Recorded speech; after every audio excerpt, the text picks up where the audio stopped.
Delaine, Easton from the Democratic Party. Zoltan, Istvan from the Libertarian Party.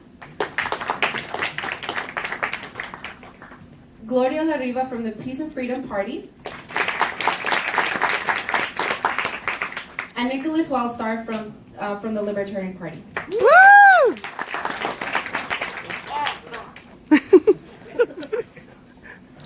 All right, so before we get started, I will explain to you all the format of the debate and how this will go. The debate is being recorded and will be put online through Vimeo at Jones Simon. So look up Vimeo Jones Simon. It will also be on the YouTube channel of the San Jose Peace and Justice Center, as well as the YouTube channel of the Green Party.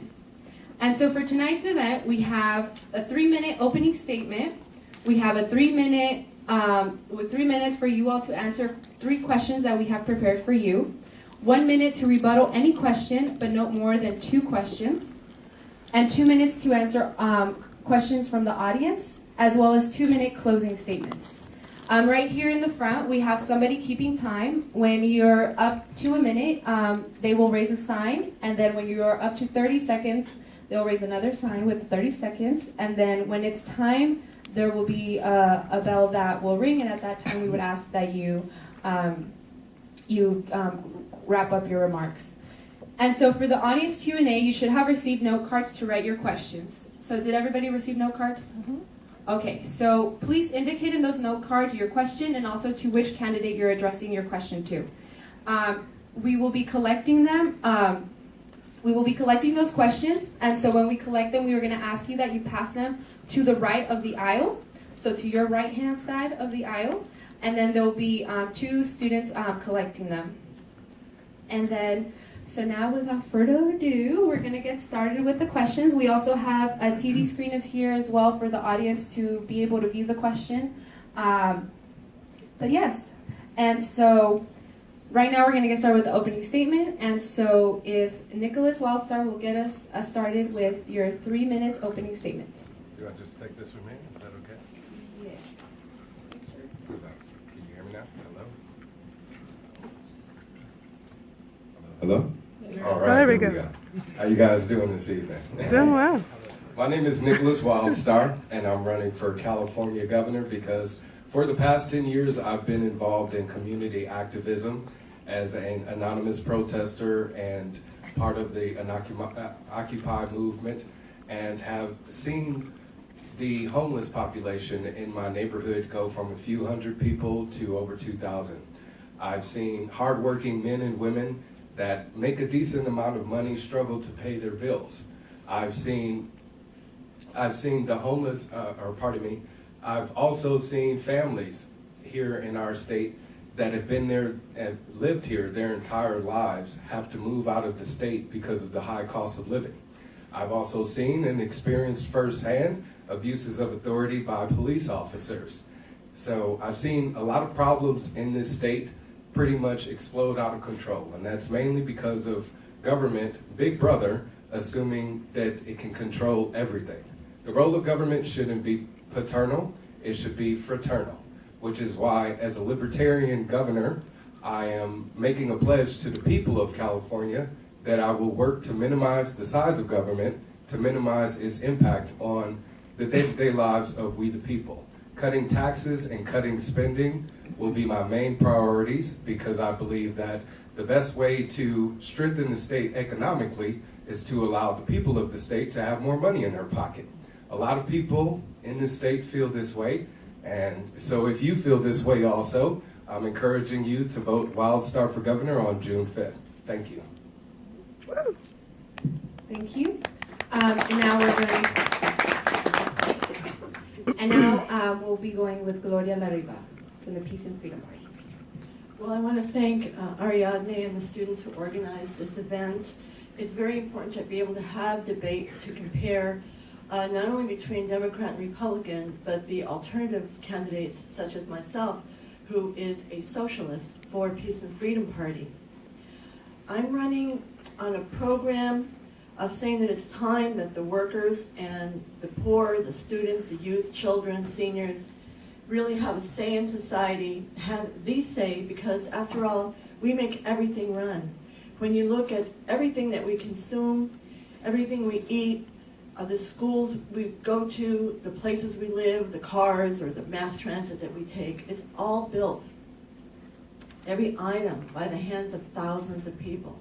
And yet the ownership, the private ownership under capitalism is a problem, that a handful of billionaires, 6 to be exact, owns half, the equivalent of half of the wealth of the world's population. And workers who can work so hard in Walmart have made the Walton family as wealthy as holding the wealth of 62 million Americans. And in California, the politics has been translated into the pro-corporate policies, for example, of Governor Brown, who signed legislation that gave a $420 million tax break starting in 2014 for the next 15 years to Lockheed Martin and Boeing to produce their strike fighter, this death machine, to carry out the wars that the U.S. is planning and already carrying out in the financing of Saudi bombing of Yemen, the killing of people in Libya, the destruction of Libya, the bombing in Syria that we're seeing right now, the threats to Iran, for example. And I urge the students here to be alert against the U.S. plans to possibly carry out war. They're already bombing Syria directly along with Israel. Anyway, we say that the people should rule. We need socialism, but at this moment right now, we could have so many reforms to benefit the people. Instead of bailing out the banks to the tune of $700 billion in 2008, 9, and 10, that the taxpayers are paying, that should be a bailout for the students. We call for free education for all students, cancellation of the student debt, ban evictions in this state, roll back the rents to affordability, true affordability, and stop running this state as if the billionaire corporations are the ones who need the break and not us. Thank you.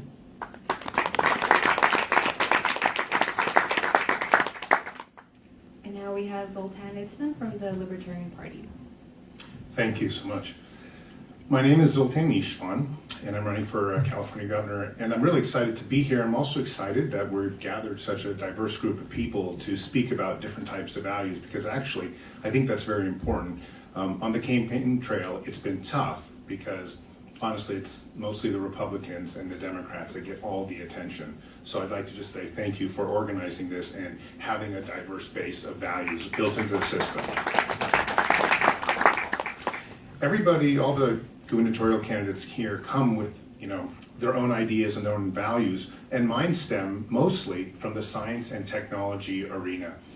I've been a public figure in the transhumanist space, or space of radical technology and science, for about 5 years now. I write a number of columns, Newsweek, Wired, a lot of different places. And what I try to do is I try to incorporate libertarian values, or values of small government, into science and technology platforms. And as a result, I've come up with a bunch of different ideas and policy platforms that I think could really revolutionize how California operates, not only its government, but also serves its people. One of my most important ideas is called a federal land dividend. It's a libertarian version of a basic income that would take the vast amount of federal land that is here in California. And just so you know, we're sitting on about $10 to $20 trillion of federal land in California, about 40 million acres, mostly unused, that could be monetized to do things like alleviate poverty or answer the healthcare question. Everybody's always worried about, should we have socialized healthcare or not? But the reality is we have enough resources in California to monetize them to actually pay for not only everyone's healthcare, but to make it so that everyone can buy their own healthcare in a private environment, which ultimately is better for society, because capitalism has shown that it's been very successful in keeping markets aligned. But in addition to the federal land dividend, I have policies like how to stop school shootings. I'm somebody that supports having very radical technologies on campus, including drones and possibly robots. For example, if you take something like the Las Vegas massacre, it took about 10 minutes for the police to actually stop the shooter. But drones, had they been in a public space, whether they're privately funded or they're government funded, they could have gotten to that shooter within 20 or 30 seconds and stopped that massacre. These are very innovative technologies that we can solve lots of California's problems. So as somebody who's emphasizing science and technology and running for governor, those are the kinds of ideas that I would try to bring into our system to make this state a lot better. Thank you. Good evening. So easy, even a child can operate it. Hello, hello, hello. Hello, hello, hello. There it goes. Good evening. My name is Delaine Easton, and I'm disappointed that the other candidates, Democrats and Republicans, who are in the top 6, didn't come tonight. They managed to show up at USC, and they managed to show up at UCLA twice, but they didn't get here tonight, and I'm sorry. I grew up right up the road in San Carlos, California. I'm a 5th-generation Californian on my mom's side, and I had the privilege of going to some amazing schools. I'm the machinist and the sales clerk's daughter who got to go to these great schools in California when we were 5th of the 50 states in per pupil spending. Tonight, we've dropped to 41st in per pupil spending. We used to be tied with New York at 5th, but New York now spends more than twice as much money per child as California. Kindergarten is not mandatory. That's disgraceful. The reality is that we ought to have universal preschool, mandatory kindergarten, smaller class sizes in our schools, and a chance for every child when they grow up to go to college tuition free, as I did. UC Davis cost $82.50 a semester. My best friend went to San Jose State the same year. She paid $42 a semester. If you adjust for the cost of inflation, that would be, in today's dollars, $600 at UC, $300 at CSU. So we're not only depriving you all of tuition-free college, we're really keeping a lot of students away. You know this. I have a good friend. She went to 2 years community college, 2 years at UC Berkeley, 3 years at UCLA Law. Her debt is $248,000. That is ridiculous. So it's time for California to do what the state constitution says, put our children first again. I was superintendent of public instruction for 8 years. I was the first and only woman to have ever had that job, and I moved us from 47th to 27th in per pupil spending. But we're falling down again. And in a state where you have 2/3 majority of the Democrats in both houses and all 8 constitutional officers are Democrats, it's ridiculous that we're doing such tepid little things. We need somebody who's going to stand up not only for education, but also for housing. California is disgracefully bad about affordable housing. We have 12% of the population, but 25% of the homeless. That's ridiculous. We need to get rid of Costa-Hawkins and rent control. We need to get rid of the Ellis Act and not make it so easy to turn apartments into condominiums and take them off the rental market. We need a full court press to ban fracking. I say ban the fricking fracking. We had earthquakes before they were fashionable. My grandmother lived through the 06 earthquake. I know what it's like to be in an earthquake. Last but certainly not least, it's time to have health care for all. We have the most expensive health care in the world, and we have far less coverage than most countries. Let's look at our neighbor in Canada. Let's look at the rest of the first world. Let's figure out how to give everybody in California health care, and let's do it fast. Thank you very much for being here tonight.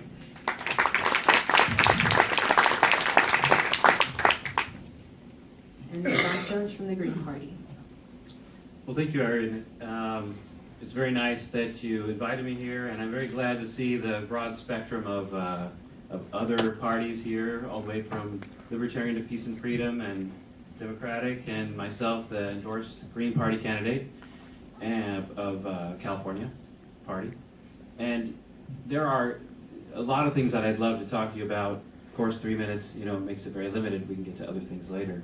But, about, what was it? Middle of 2015, I founded Davis for Bernie after going over to Sacramento. It was really exciting. There were already 30 people by June of 15, and he had just announced. And so we got caught up on that energy. I had already been an activist and organizer for, decades. I'm 51. Maybe I look it, I don't know. But maybe it's because I'm part Native American, part Navajo, so I age slower, maybe, I don't know. People say that. But in any case, we had been organizing before. We went out, and then we said, well, shoot, if there are already 30 people in Sacramento, surely we can go to our little town of Davis and start another group. So we got literature, we went over, we copied them with permission. And we ended up winning Yolo County for Bernie in the primary with $5,000 and about 300 volunteers through the whole thing of people power. And it was just amazing. You know, it was about a year-long process, and that was the primary of 2016. But after what happened at the DNC that you all know about in Philly, we went to protest there. A lot of us joined the Green Party, found out that there was no Yolo County Green Party at all, so we formed one and became fairly central to the Green Party of California. And now I'm on the committee for the county and also on the state level, and we've just applied to the U.S. But you know, I am a socialist. I agree with many of the folks up here in many ways. I noticed that Wildstar had some. I was in Occupy as well, Occupy Davis with pepper spray. I am a socialist, and I do think that we need a public bank. You know, we need single payer. I've been for that since day one, and you know, we need to have we need to make public college 4-year tuition free, plus community college, plus trade school, because not everybody wants to get a 4-year degree. And we need to redress the water plan. It has, the last time it was updated fully was 1957. We really need to do that. There's a lot of infrastructure we need to work on. We need to roll back Prop 13 to just commercial, you know, so that it applies to commercial buildings. Thank you. Please vote for me June 5th. Josh Jones.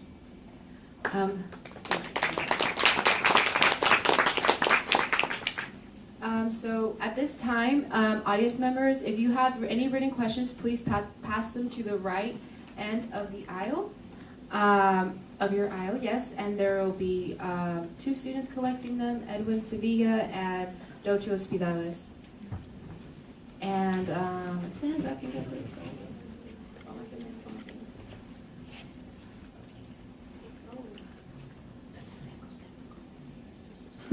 Just gonna get a little bit of assistance with the technology.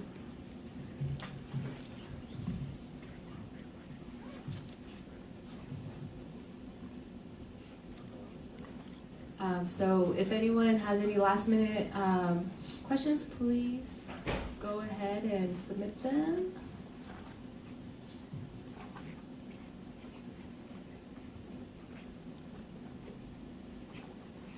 Alrighty. And so now at this time, we are going to get started with the questions that we have prepared for you all. So reminder, you have 3 minutes to answer each question. Will go one by one, and you all have the opportunity to answer the questions. And then after, if you wish to rebuttal any question after, so we'll go through all candidates for the first question. If anybody wishes to rebuttal, please raise your name tent that we have there for you. That way I can see who's wanting to speak. And then after that, we will, again, same thing with time. Time will be kept there. And there we go, figured it out. All right, so the first question we have is, California is home to about 1/4 of the nation's homeless population. How should California address this issue? And we're going to go ahead and start with Josh Jones. Excellent question, very important. I have been going how much time do I have on this question? 3. Okay. I have been traveling with my campaign all over California. I'm 4th generation Californian. I grew up in North and South and East California. And so, you know, it's already familiar to me, but we're going to every single of the 58 counties. And one thing that we discovered with our own eyes is that wherever you go along the coast, mostly in California, it's incredible. I have never seen it like this before. You think there were a lot of tents during Occupy. It's all up and down the coast, San Jose, San Francisco, everywhere. Massive, sometimes inland, somewhat in Orange County. The police or sheriff come through and clear it all out once in a while. they steal all these poor people's stuff. What we discovered, it seems, is that Airbnb, and this has already come up in some, and been addressed in municipalities in some cases, but Airbnb seems to have at least a correlation, if not a causality, with the people thrown out of the house, and there are people right now complaining in public that they survived hundreds of years, the earthquake in San Francisco and everything, and thanks to Airbnb, you threw me out of my house finally, I'm now homeless. So we have, I think it's 140,000, I think that number is low, homeless folks in California. If Airbnb was regulated, this is the simple solution. You have to live there 9 months out of the year. If you're already living there all the time and you're renting out a room, great. You're adding to housing stock. But as Airbnb is houses, it's basically an unregulated hotel system. I talked to hoteliers, and they said the same thing, that up in Grass Valley, there's an entire new hotel that formed in the last, 5 years or something. And it's hurting his business, and it's hurting the rates that they can charge, but also the occupancy rate. And so you can see a fairly simple shift. Push people out, international investors or investors from somewhere across the country, they want to buy houses in places where people go to conventions and where they vacation. If they push everybody, I've talked to a person who's a friend of mine, he said, I want to rent out my 3 inherited houses.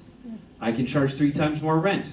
If everybody does that, there is less and less housing stock. We can open up housing stock across the state in one fell swoop by regulating statewide Airbnb.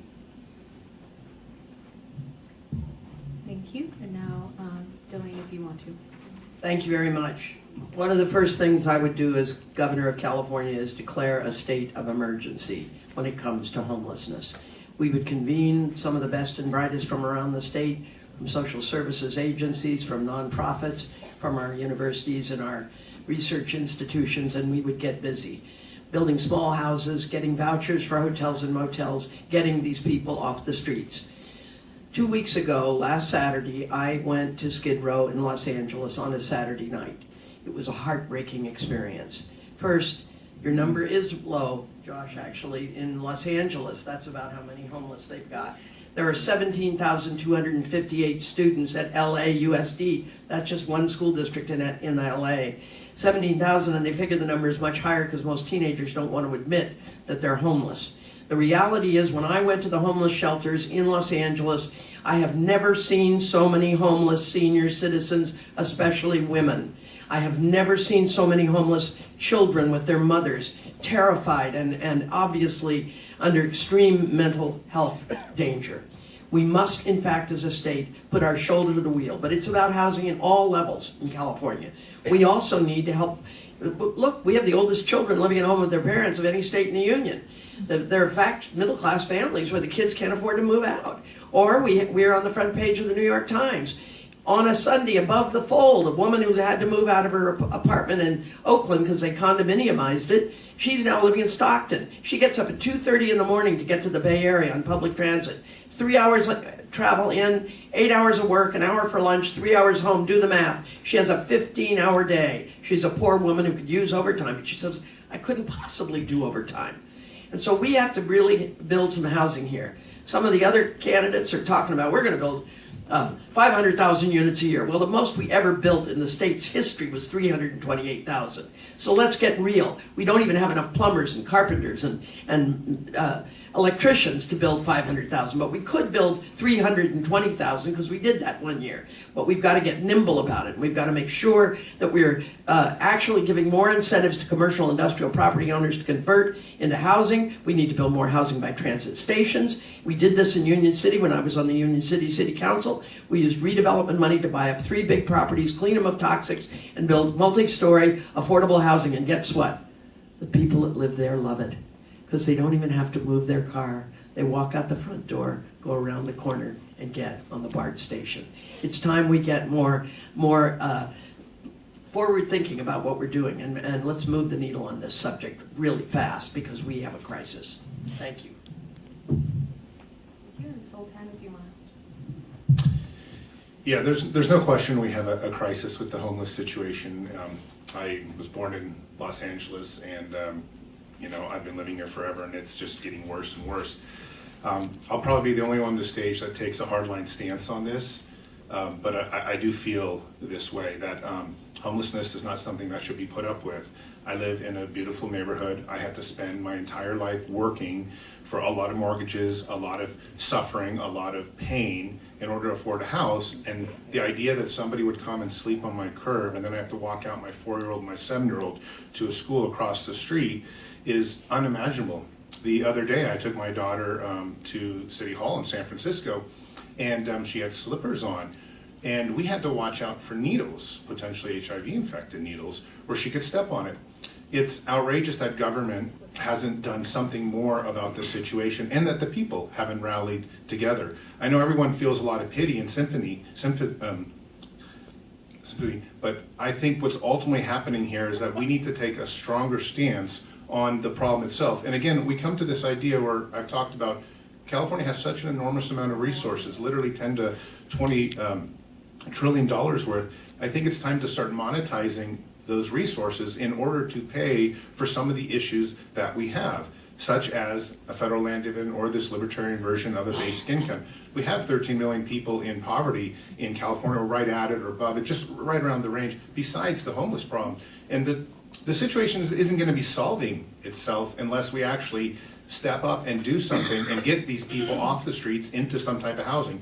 But of course, and I'm sure the housing question will come up, I'm a real estate person by trade as well, unless you stop all this regulation, no one's going to want to build low, income housing. It's just too impossible to do. And so I think ultimately what we're going to need to do is kind of a huge shift, a little bit more of a strong stance on saying, we can't put up with homelessness. We literally need to move them out into different types of projects or whatever it takes, so that people that actually do pay taxes can enjoy walking on the streets and feel safe and feel comfortable. And we also need to deregulate the real estate industry so that people can actually build the affordable housing that these people could move into. These are very tough choices. I think a lot of people wouldn't want to do it. I think a lot of people feel too much passion for the homeless. And so as a result, we don't get any of these things done except complain and complain and complain. I think ultimately it's going to take a very strong fist to say, let's get them off the streets into housing that we have built, and that's just how it is, so that the rest of us who actually pay taxes can enjoy our communities and neighborhoods and not worry about things, and walk my 2 young children across the street to school without having to worry about feces on the sidewalk or needles that have disease on them. Thank you. Thank you, and Gloria, if you would like to. I think it's time that, is this on? Hello? I think it's time that we stop criminalizing and demonizing the poor, including the homeless. I was in the Mission where I live, right on Mission Street, the day that the police began the raids a few days ago, and met several people who had been driven out from one place, meager belonging, and it's all they had, forced into another street, and they were going to get moved again. And I met one Cuban man, just dejected, so fed up with his lot, and he explained that he used to have a house in Contra Costa County, but he lost it 3 years ago because of medical bills that he couldn't pay. And so then he became homeless, and his arm was broken by police who beat him up in the street, so he can't work, he's permanently disabled.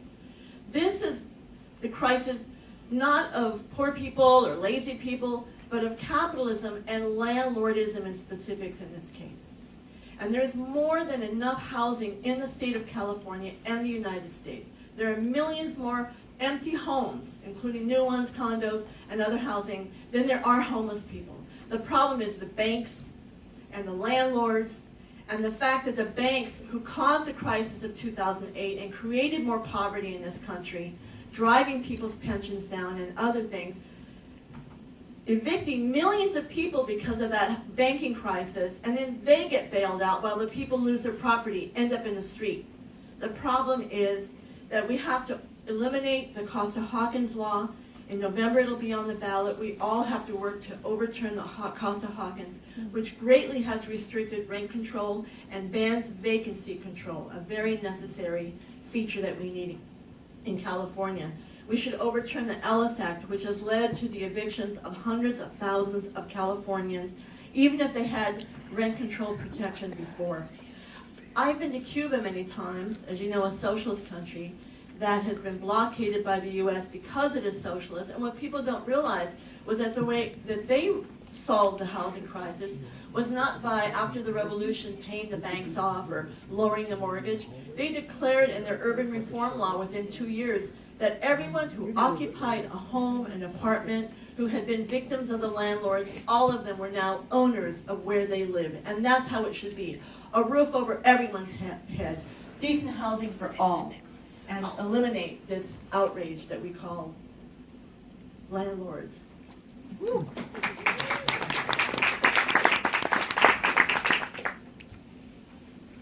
All right. So, as I said in my opening, I've been very involved in assisting the homeless in my own neighborhood. I've lived in Orange County for maybe the past 6 years or so, and my wife and I, we have seen the homeless population literally go from a few hundred people to over 2,000. There's an incident in Anaheim where there was about 2,000 people building up tent cities near the Anaheim Angels Stadium. And the Anaheim City Council sat on their hands, as most of our state representatives do, on a $20 million budget to temporarily displace those 2,000 people, temporarily put them in hotels, and now are scrambling to come up with another solution. This wasn't a permanent solution, such as the Costa-Hawkins or Ellis Act. Repealing them are just temporary solutions to the matter. We need to provide permanent solutions. And as a candidate, I'm going to tell you something that's very different than most of the candidates up here or running for governor.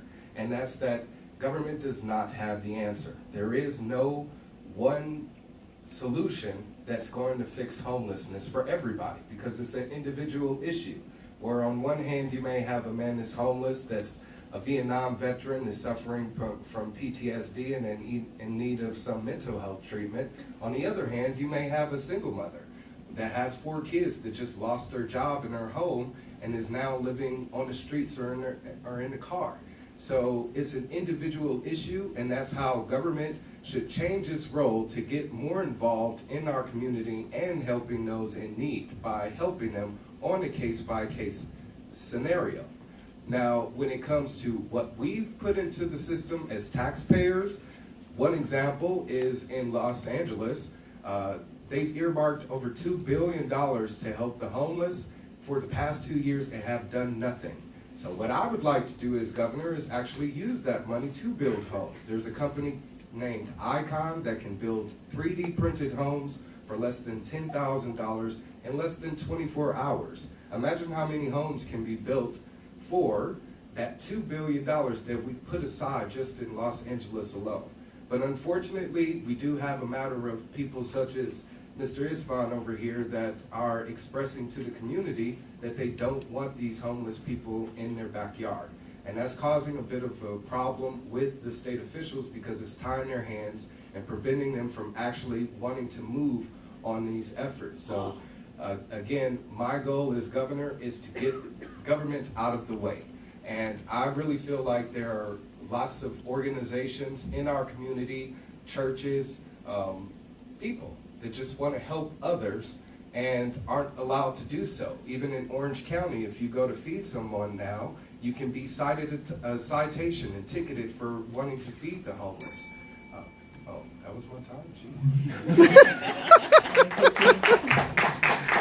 So we do have one candidate who wishes to rebuttal, and reminder, it's one, another one, and as a reminder, if you wish to rebuttal, please raise your name tent so I can see. And then, so we will start with Josh Jones for 1 minute. Great, thank you. As it turns out, housing is in fact healthcare, and imagine. So the government runs sewer systems, right? Imagine that you had to get plumbing insurance, and the guy down the street couldn't afford it. What kind of a disaster that would be? That's what we've got going on with housing right now, in another way, in a more complex way, but it's true. Zoltan, you rightly don't want to see needles and feces on your lawn. I completely understand. I don't either at my house. But vagrancy laws were originally devised to scoop people up to be slaves behind prison walls. If you look at the 13th Amendment, it says that you can be a slave. People can be slaves if they have been convicted of a crime. And this is going on. We have more slaves now than ever before, but they're hidden away. Nobody knew. Now we do. So changing regulations to allow building of tiny houses, even building government housing, is an answer right now. And we have to do that instead of building so many prisons, which I think Delaine, you agree with. And overturn Costa-Hawkins as well. Thank you, and the next candidate is Gloria. Well, I don't know if people realize that the explosion of homelessness, in fact, the phenomenon of permanent homelessness, began with the Reagan administration in the first budget, when housing subsidies for anyone who was met a federal guideline of poverty and needed subsidized housing was reduced by 80%. And then furthermore, with housing developments destroyed by the Clinton administration. But that time before Reagan, the word homelessness did not exist. We were active in those, I was active in those years, and the word did not exist. In fact, in 1983, the New York Times said, we're not going to use the word vagrant, bum, or hobo anymore to describe people who are in the street. We're going to use the word homeless.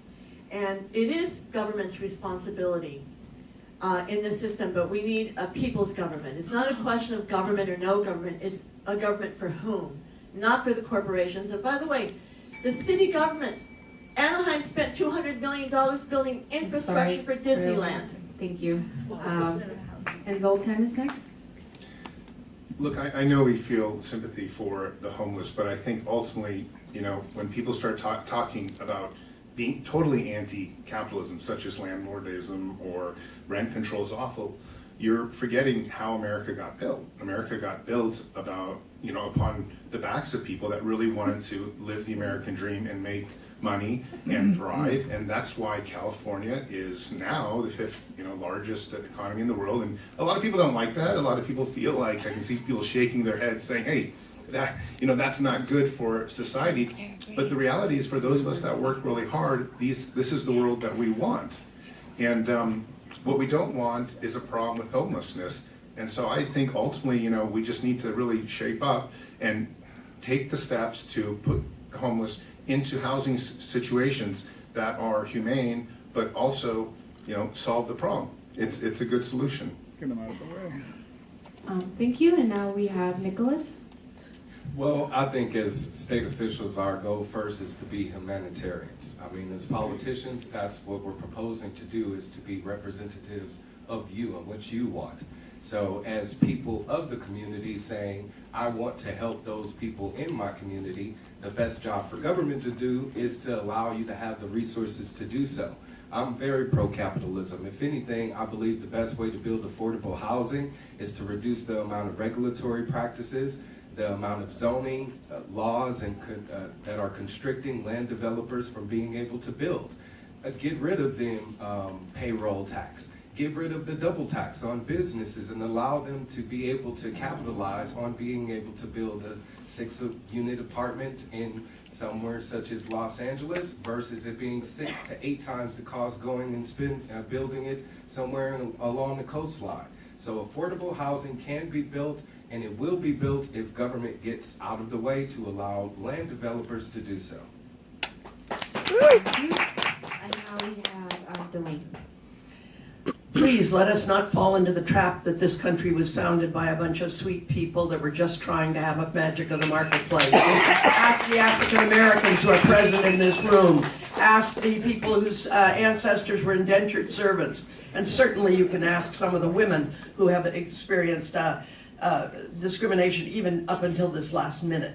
The fact is, we do have a homeless problem in California. We did Costa-Hawkins in order to get rid of the homeless problem, and it got worse when we got rid of rent control. It's time to call a spade and get rid of Costa-Hawkins, get rid of the Ellis Act, builds housing, yes, but also help people that are on the streets, that have problems with mental illness, that lived with some thug for years and finally one day took the kids and ran away, and now they're on the street. This country has to be a lot better about dealing with the mental health issues and stop criminalizing them. As Switzerland stopped, Portugal stopped, a lot of other places can and should stop, like California.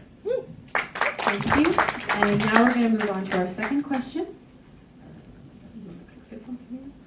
So with the tuition increase last academic year that took place here at the CSU and within the UC system, and an avoided one this year, what approach is necessary to attain affordable and accessible higher education in California? And we're going to start with Nickolas. All right. Hey, I get to go first. Well, I think the best way to reduce the amount of tuition rates is reduce the amount of salaries that have ballooned for these faculty members. I mean, look at what happened with UC President Janet Napolitano squandering away $200 million. So if you're wondering why your tuition rate has skyrocketed, it's no mystery happening, and it's happening from the top down. You have the UCLA football coach getting paid $3.5 million a year. So the amount of salaries that are being paid have been grossly ballooned and inflated, and we can't afford it. And that's what's happening to our UC system. So I believe the best way to reduce the amount of cost for tuition is to reduce the amount of pay for the state representatives. If they had a accountability reform to where now they're getting payments based off of performance, then now they have to show and prove their worth and their value. And you and your education will be proof of that. You would be the one determining that. And that's essentially returning the power of education back into the hands of we the people. So I believe the best way, of course, for the reduction of these tuition rates is to reduce the amount of government's involvement in thinking that it can create a better UC program. I also believe that as governor, I have a fiduciary responsibility to look at the books. And it's without a doubt that companies such as Navient and Great Lakes have been caught red-handed and fraudulently issuing student loans under predatory conditions. So one of the things I'd like to do as governor is audit the state's finances, and if it is determined that these companies have issued loans to you fraudulently, then I will forgive that student loan debt and abolish it, and pretty much return the responsibility of loans being issued to students back to the schools and allow them to do so. Woo! Gloria. Yes, students have been discovered by the banks years ago as the great source, one of the greatest sources of profits, just like the housing market. And why it is that Congress made sure that student loans are the one debt that you cannot declare bankruptcy on, to make sure that not only will you pay, but you will pay big with interest rates. And it's a real crime what's taken place. It's over $1.5 trillion of student debt in this country, and it rises every day. And you don't even have a guarantee of the job you study in, much less a job that can pay the debt. I call for the cancellation of all student debt in this country. And certainly in California, as I've said before, instead of the billion-dollar tax breaks for Google, Facebook, Twitter, Uber, Lockheed Martin, all the war manufacturers and the big corporations, make them pay. They make the hundreds of billions.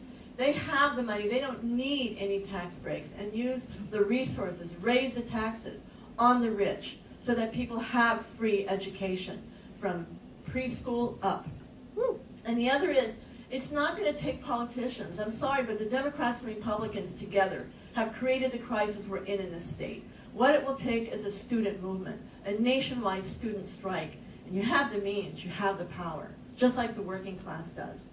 I got to school in 1972 as a result of the great student struggle of 1968. I got into Brandeis University. I had the grades, I had no money. And as a Chicana, kids in that school, black and Latino schools in 68, shut down that school so that I and others could go in. That was called affirmative action. And by the way, you said $3 million for a coach. The University of Michigan football coach a few years ago got a $48 million contract.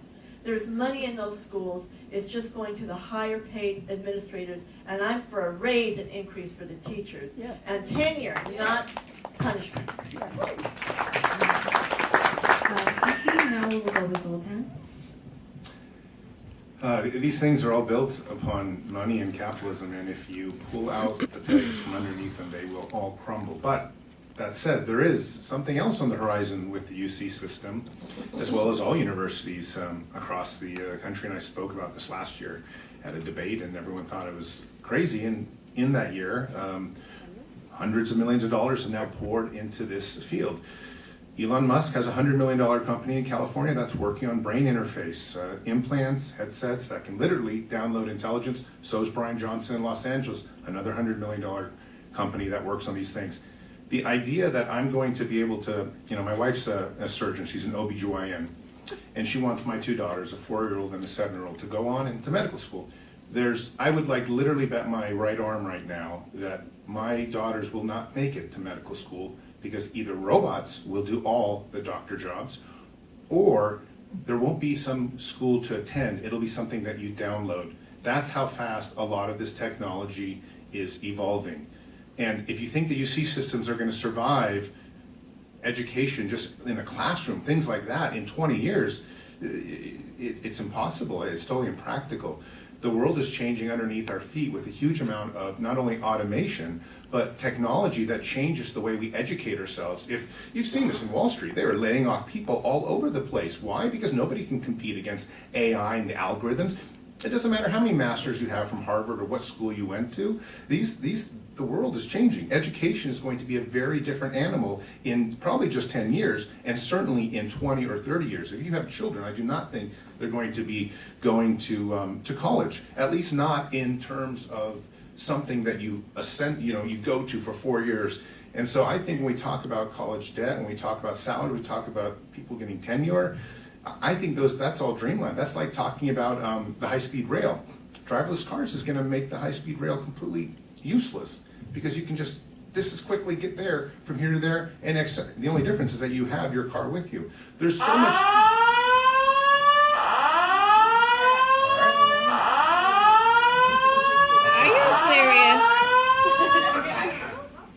Attention. This is a test. Attention. An emergency has been reported. All occupants walk to the nearest stairway exit. Exits to the right and to the left. Oh, you're Make sure you kidding. take all your belongings in case Okay. we're not able to enter the building. Okay. Yeah, let me turn off this camera. Stay tuned. We have a quick emergency we have to tend to. What did you do? I know, right? Okay, let's get out of here. Okay, we'll stay tuned. We'll let you know. I know you did it. I have To answer Q&A to 1 minute, and the 2-minute closing statement to 30 seconds, just because I want to be respectful of the candidates' time as well as all of your time, and I want to make sure everybody gets out here on time. I know it's Thursday, so we will just get started with Zoltan. Great. Do you want to repeat the question for everyone? Yes, I will repeat the question. So with the tuition increase last academic year and an avoided one this year, what approach is necessary to attain affordable and accessible higher education in California? So, as you know, I would just spend some time telling you about radical technology like brain interface that will literally matrix-style download education, and that's coming, I promise you. Even Elon Musk has said probably in 4 to 5 years there'll be some type of commercial product, and you have to understand these things will change the nature of education. But I do want to speak a little bit about student debt as well. There are some people on this debate, probably maybe all of them, that do believe we should forgive student debt, and I just implore people to understand that there's $1 trillion worth of student debt out there. If we would ever do such a thing, you could expect the economy to literally collapse and we'd be back into something like the Great Depression. You can't just cancel out debt. If you signed up for it, it's your responsibility to pay it off. Thank you. We're going to move on to Delaine. Well, I just want to remind everybody how California got here. The Silicon Valley was born here not because of a confluence of rivers. We have no Tigris, we have no Euphrates. It was a confluence of educational opportunities. The reality is, at that time, coming out of the Great Depression and the war, the people of this state devoted 18% of the state budget to higher education and 3% to prisons. Higher ed is now down below 12%, prisons are up above 9%. If budgets are statements of values, what does that tell you about what's wrong in Sacramento? We're valuing the wrong stuff. It's really terrible when you got jalopy schools in Cadillac prisons. So I have to tell you, you need somebody in the governor's office who's going to prioritize education. Again, Nickolas, I'm sorry, we don't have the billionaire professors you seem to think we have. In fact, we have a record number of professors on part-time salaries that don't even have full benefits. That's at community college, that's at CSU, that's at UC. The truth is that we are underspending in education. Meanwhile, back at the ranch, the rest of the world looked at America and said, how'd they get rich? Oh, they educated their children. So if you go to Canada or the European Union, you get higher ed for free. Meanwhile, we're running the price up like there's no tomorrow. Ladies and gentlemen, wake up. Let's smell the coffee. The future of this state and the future of the world is about education, for some of the reasons my colleague on the left said. But it's not going to be that nobody's going to have a job. The jobs are just going to be ever so much more important and sophisticated in terms of brain development and in terms of education. And yeah, maybe we'll also do some things about lifting up all boats and not just a few boats at the top. I'm here to tell you that working class kids routinely expected to do better than their parents. The reality is that 90% of the baby boomers did better than their parents. Today, the millennials are better educated and they only have a 50-50 chance of doing better than their parents. Why? Because we aren't investing enough in education. The most important thing that the state of California has to do, and the number one priority of the next governor, ought to be education, from preschool to graduate school, from cradle to career. And yes, not everybody does want to go to college, but guess what? The machinist on your plane better know some pretty sophisticated mathematics. You know, I debated Milton Friedman one time in Silicon Valley, and a man got up and said, I can't worry about other people's children. I'm just worried about my kids. I want my 3 kids to have a voucher. I said, oh, you don't fly? He says, I fly all the time. I said, well, next time you're on a plane with your family, remember somebody else's child is the pilot.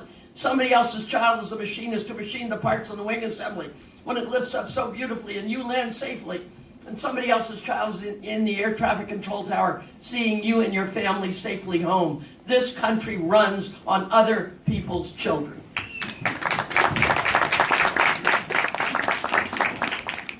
Josh? Great.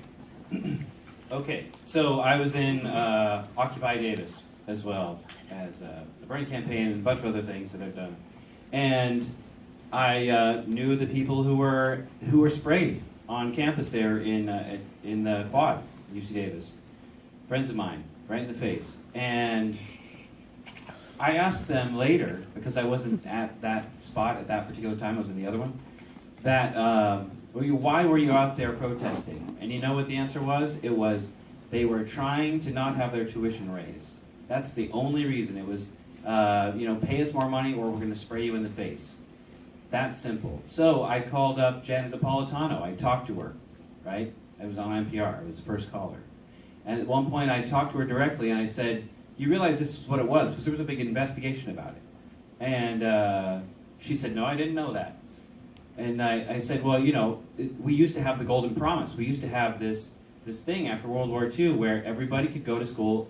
Intellectual capital of California increased massively, and that's why we have this huge booming economy with programming and coders and the movie industry and so many other industries, the ag industry, frankly, too. And that is an incredible driver, as Delaine was saying, of the economy. Intellectual capital, it raises all boats. And, a friend of mine likes to say that money doesn't trickle down, but information does, right? Money trickles up to the rich. But, so I talked to her and I said, we need to have more funding from the government. She said, well, what do I do? Just go to Jerry Brown with my hand out? And I said, yes, absolutely, do it. So she ended up doing that. Later, whether it was from my urging only or a bunch of people at the same time, probably a lot of people. But it did happen, and now I'm very glad to hear that tuition is not going up this year, but it's a constant battle. I would make tuition free. I would cancel student debt because, and I'll end with this, the fact is, a long time ago, and this has pretty much been forgotten, royals would actually call something called a jubilee. And it's where the idea of our bankruptcy laws come from. 7 years, every 7 years they'd wipe out all debt. Well, that sounds crazy, right? How can you run an economy that way? That's because everybody got to start over again. You pick yourself up, everybody says, well, okay, I'll start charging debt again, and probably the same people will come back to me, but you get to start over again. We can't have this thing where you're on an endless treadmill your entire life. You're never going to be able to buy a house. How are we going to have people buy houses if that's the case? So yes, I would absolutely eliminate tuition. Thank you. And now we have one candidate rebuttaling. Reminder, it's 1 minute, and that's Nickolas. All right. Well, Delaine, I hate to bust your bubble, but if you go on to transparentcalifornia.com, any of you here, you can go to transparentcalifornia.com. You are able to have access to all state employees' pays. And the majority of them are state employees that are in our UC system. We have thousands of state employees that get paid nearly $250,000 a year. Delaine is a great example of that. She's receiving a pension from us. And as taxpayers, why should the government be using more and more of our money to throw at the educational system that's broken? The fact of the matter is that we do have a ton of overpaid employees. And if we did allow, again, there to be some constrainment there with regards to how much money we're spending on these teachers, then those costs for tuition would go down dramatically.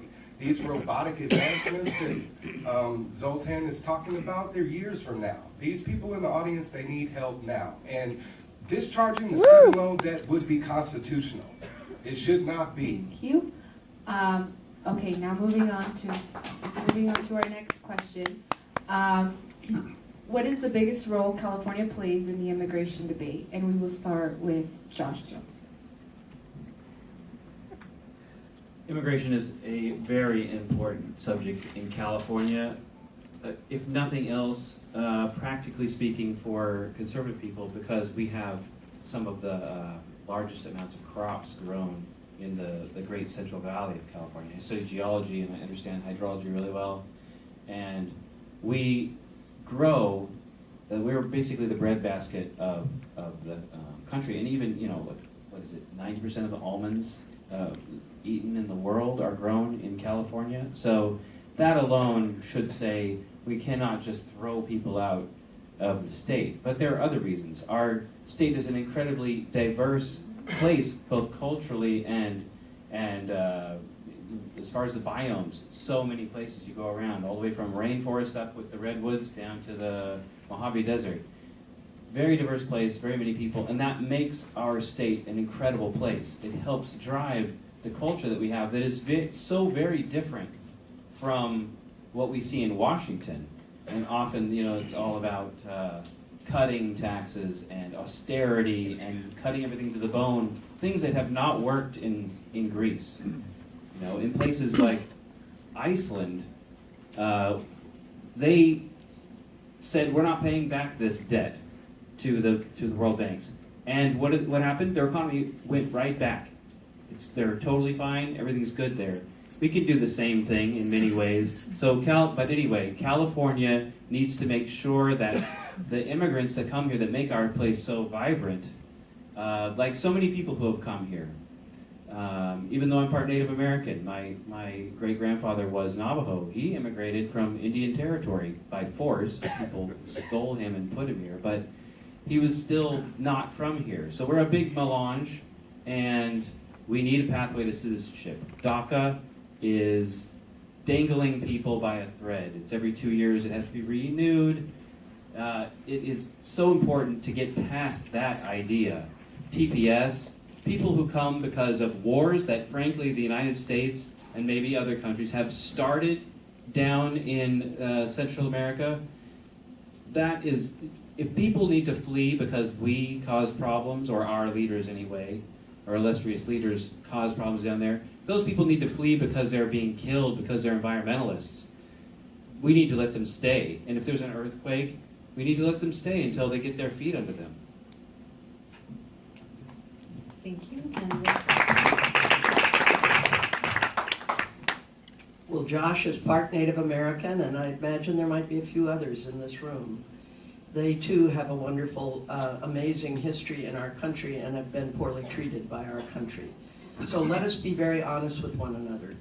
Every person in this room is part immigrant. And truth be known, that's the genius of America. Think about it.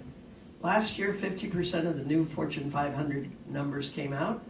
I mean, all of the Fortune 500 numbers came out. 50% of the top businesses in America have one of the founders who either is an immigrant or the son or daughter of an immigrant. That's who we are. We are the children of immigrants. And we have a respect for one another, and it comes from the diversity. Look around the room. We come from all the continents of the world except maybe the frozen one. The bottom line is that we have an opportunity here as a state to, in fact, continue to build on the richness of our heritage, which is to make sure that our immigrants feel safe, feel supported, feel comforted. The truth is, even the DACA situation is dire right now because so many people are afraid. They shouldn't be afraid living in California. Come here at 3 months or 5 months or a year or 3 years. This is the only home you've ever known. This is your home, as much as the other people who are in this room or are watching this on the television. You feel like you're a Californian because you're a Californian.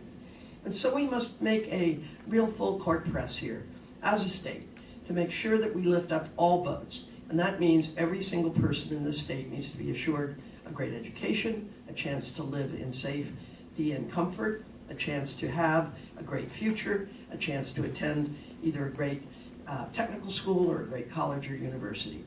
The bottom line here, though, is we all need to be looking at the horizon. That means long-range planning and thinking about tomorrow in a way that doesn't just say we're going to grab whatever we've got here and then hold on and hope for the best. I've been talking for a long time about the fact the last water plan in California was done in 1957. The last higher ed master plan, that was done in 1960. California needs to actually stop in its place and start doing some long-range thinking. That includes about how we're going to deal with the issues of immigration going forward. That includes how we're going to support every person that lives here today. That includes what we're going to do to ensure that we have a nimble approach to employment as the society and the economy changes because of education. And that includes us plans for retirement, because the fastest growing age group in this state is centenarians. Look out, folks. We need some housing for all kinds of people. Thank you.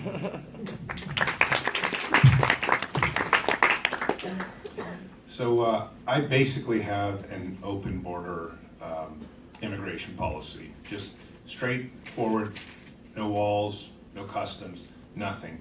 But at the same time, and that's kind of the ultimate, I think, libertarian stance, but at the same time, as you heard earlier with my views on homelessness, I wouldn't put up with anybody deterring society in any way, including leaving needles or feces or people taking away from the system. I don't think immigrants should be able to freely come here and be able to use the health services that I have to pay taxes for, nor do I think that they should have any kind of government services essentially whatsoever, unless it's something where they have signed up, become citizens, and then maybe they can have Social Security if they paid into it. But basically all the free things like welfare, food stamps, unconditionally no. But if you want to have a system where people can freely come in, I would 100% support that. No checks, nothing. Obviously, to some extent, maybe I would say no criminals allowed or people with criminal records. But I come from an immigrant family. I have a Hungarian name, and my parents came here. They escaped communist Hungary, and my dad did pretty well, and had 2 kids and lived to some extent the American dream. And I'm a huge believer in immigration. But I think at the same time we have to understand that we can't just pay for people to come here because they want to be in America because it's better than where they are, and let them stay here and then use social services that you and I and everybody else has to pay taxes for. I welcome immigrants with open arms. Let them all come.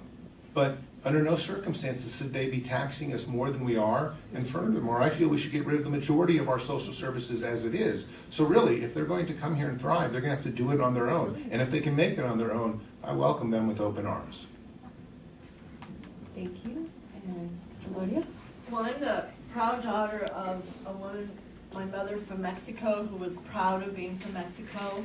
And I dread what would have happened to us if we were growing up in these years when mothers and fathers are separated from their kids simply for wanting to live here. And I am for a full and immediate legalization process for the undocumented. because there already are open borders one way for U.S. capital to flood Mexico and other Latin American countries and destroy their economies. The signing of the NAFTA agreement, which allowed for the complete elimination of tariffs by Mexico to protect its product, to protect its corn, which fed all the people, and allowed U.S. subsidized by the billions agribusiness of soy, corn, and wheat, forced open the doors of Mexico and flooded Mexico to the degree that now corn that's eaten in Mexico is imported from Ohio, Illinois, Wisconsin, and elsewhere. I was in Michoacan in 2001 and met various farmers who had to leave their land, one 65-year-old man trying to hitchhike on the side of the road to try to find his son in Chicago. He had land, he had a farm, but he said, I cannot compete with U.S. corn. I ground up the last of my corn, I fed it to my cows, and I'm hitchhiking to try to find my son in Chicago. Because of the building of the wall by Clinton and others in California and the demonization of immigrants, 600 to 1,000 die every year in the desert trying to find a way through for survival. Several 100,000 Central Americans have been murdered by U.S. wars. Nicaragua, El Salvador, Guatemala, and it's not over. And this caravan that just came through Mexico, it's on the border right now. Central Americans seeking amnesty, seeking a way to live, because they will be victims of U.S. policy in their country. It's a one way of an open border, U.S. capital. I say open the doors for the immigrants. Because society in our country has grown, has flourished by the immigrant labor. And I have a long history, along with my comrades in this party of California, of supporting immigrant rights. There are 17 million permanent residents who don't have the right to vote, who've lived here for years in this country. 11 million undocumented. That's 28 million who have no voice in the elections. California has a great number of immigrants who don't have a voice. That's what the Republicans fear in Congress, why they won't pass immigration process for them. They don't want them to be legal because it means it will change the demographics in terms of politics. They fear the browning of America, and black people, of course, as well.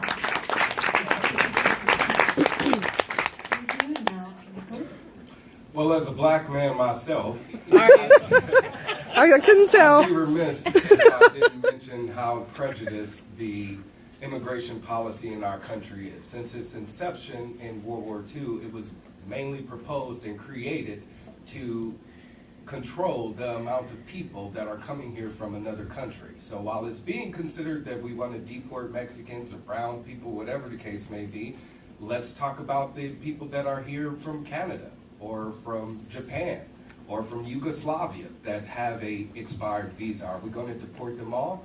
No, it makes no sense at all. And we have to approach the answer to be more civil, really being able to travel from one place to another. We call it immigration, but it's simply tourism, whether they're coming here momentarily or they're coming here to build a better life for themselves. So as Americans, what we need to do is be embracing of everyone. We are a mixture and a melting pot of all types of races, all types of ethnicities, all types of cultures, all types of sexual orientations, whatever the case may be. We should be proud of being the melting pot that we are. California is a great beacon of that. So what I would like to do as governor is incentivize the citizenship process by making it free. Right now, to become a citizen, it costs thousands of dollars. In order for you to reapply for your visa, thousands of dollars. I met a Canadian woman the other day. She told me she's been here for 10 years and she's paid nearly $10,000 just to be here. If that was free, not to mention the waiting periods, if we were to eliminate that altogether, then it would incentivize for the people here actually in our state that want to become citizens to be able to do so freely. And they should be allowed that freedom, that liberty, without prejudice. So that is my goal as governor, and of course, with regards to the presidential administration using such a issue as a hotbed issue to provoke the people here in our state to do something that they don't want to do, which is kick out people that are here because they want a better life for themselves. We are a nation of immigrants. This isn't our land. So if anything, we need to remember the motto of this is your and this land is our land, and act on that American motto. Thank you. And seeing no candidates that have any rebuttal, we are going to move on to the submitted questions from the audience. And so for this, I'd like to remind you all that you have 1 minute to answer, and right here they'll provide you your 30-second warning, and then as well as the little timer in case you go over. And so this question is directed to everyone. In the last couple of years, California and the majority of states in the nation have had bills introduced that attempt to criminalize or in other ways restrict the right to boycott and divest, particularly where the issue of Israel-Palestine is concerned. How do you feel about this issue, and what would you sign such a bill? And we will start with, who wants to start first? With Josh Jones. Oh, this is easy. I'm for Driscoll boycott. I want the Mexican people down in Baja and San Quintin to be able to form a union. They're not able to protect themselves. They get sprayed with poison down there. NAFTA does cause a tremendous amount of problems. Capital is free to cross the border, and people are not. But in the case of Israeli divestment, people have the right to not, I mean, at the very least, that's still sort of a capitalist thing. I have the right to not buy something. How can you not have the right to divest your university from a place that you don't want to do business with? Nobody can say you can't do that. Thank you. Well, I think it's an interesting issue as you look across the globe, because criminalization and divestment, first, it has much more to do with national policies than it does with state policies. It is a national government that decides these things. And I know that's frightening to some of you in this room, because the current head of the national government is a little bit, how to say, unpredictable and mercurial. Those are the nicest things I can say. But I do believe that as we go forward, we must do everything we can in California to encourage dialogue, to encourage understanding, to encourage partnership, to encourage people to work together, to find common ground, because the world can't afford for all the divisiveness that's going on right now. At the end of the day, we must find a way to find common ground. That's who we used to be, and that's who we ought to be as Californians, because this is the place that is the most diverse on earth. And it's also the 5th largest economy. When you think about the productivity of the state, it's wonderful. But it's also important that we think about the communication between and among each other and the respect for one another. Thank you so much. We're going to move on to now Zoltan and then Tom. I've traveled all over the world to 102 countries. I'm formerly a journalist from National Geographic, so I've seen a huge amount of cultures and a huge amount of ways that the different worlds move together, having been both, for example, to Israel and Palestine. I think ultimately, though, my 20 years as a journalist has taught me that we, as Americans, simply need to stay out of all other people's affairs. Because what we do is we go in there and we try to put on a little kind of dress for them or a puppet show or whatever it is and have them follow it, and then it essentially fails. Now, I don't mind going in there, of course, and putting in Starbucks and Subways and Walmarts and things like that. That's fine. But what we're going in there doing is with our military, telling them how to behave. You don't tell other nations with totally different cultures how to behave and expect it to go well. It never goes well. America's been at war like over 50% of its time since its inception. It's insane. So I think we just need to, when we talk about divestiture and things like that, America just needs to back off and let people figure it out themselves. Thank you. We will have now Gloria. Well, I disagree that it's only a federal issue.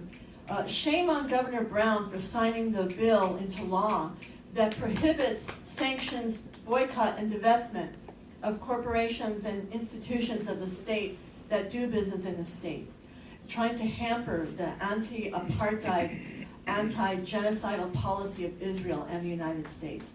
The Palestinians are being brutalized today simply for protesting. It's genocide.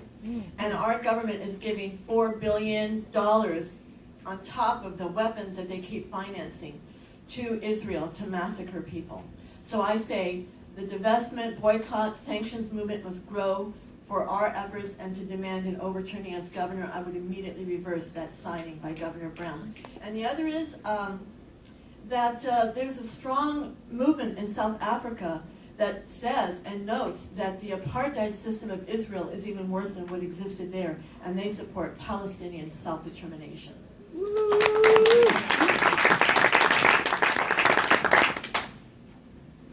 All right. Well, I know he's not here, but Villaraigosa took an oath as a Democrat to support Israel as the capital of Palestine.